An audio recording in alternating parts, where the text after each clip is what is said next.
Hello everyone, I'm Boyang Gao, a postgraduate student from University of Science and Technology, Beijing. The subject of my presentation is effect of scan strategy on gamma titanium aluminum-based composite fabricated by selective electron beam melting.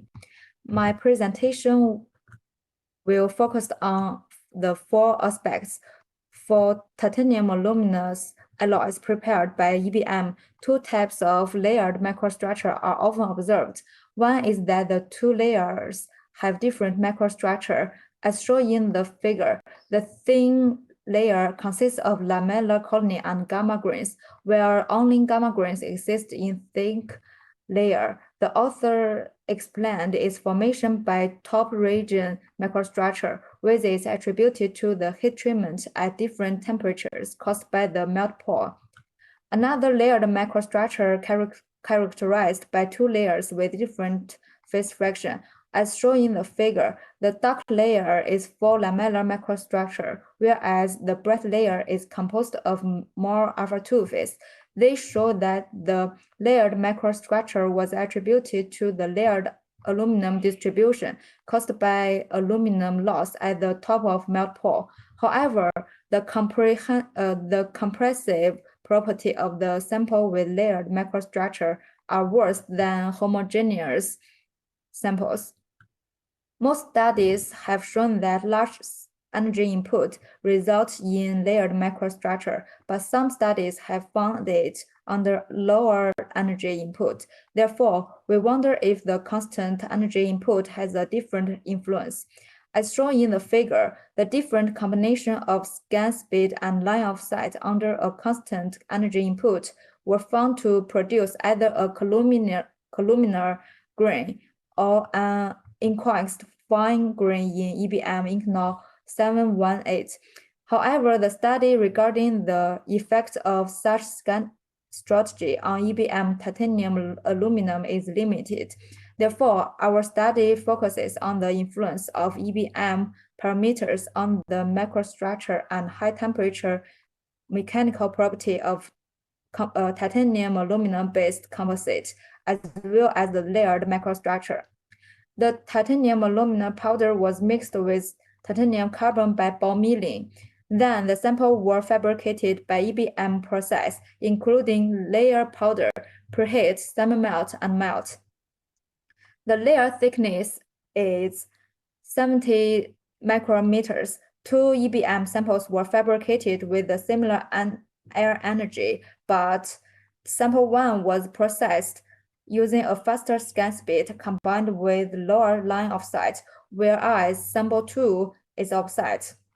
The result of XRD shows that the parameter has no effect on phase component, and the titanium carbon was not found in as-built samples.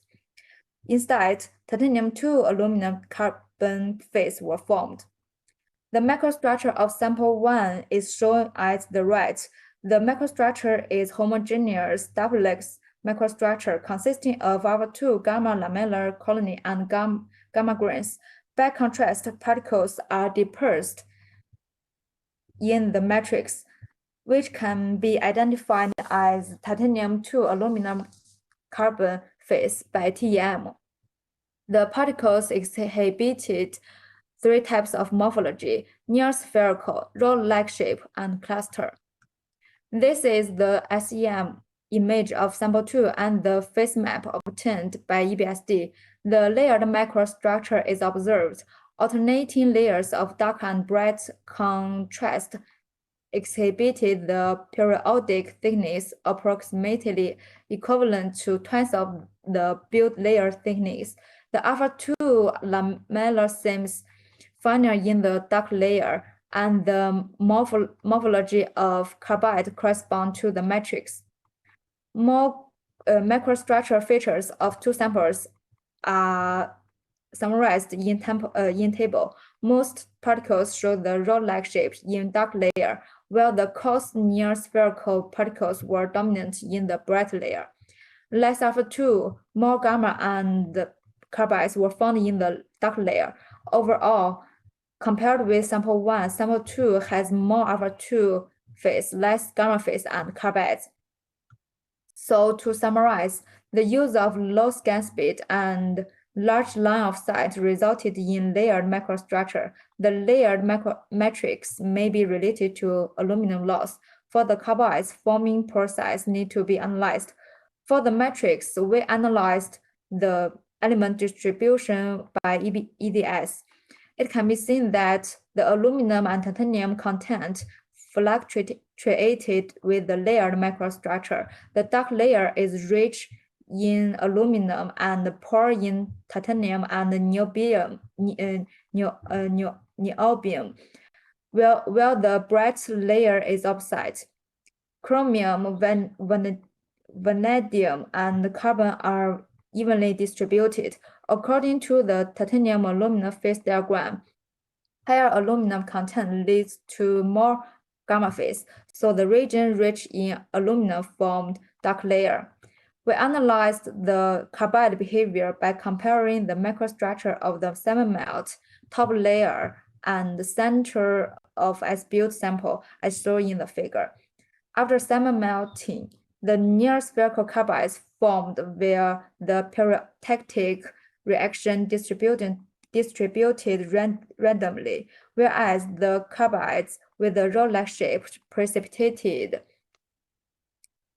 from titanium matrix. It can be seen that most carbides were melted after melting and increased in as-built samples.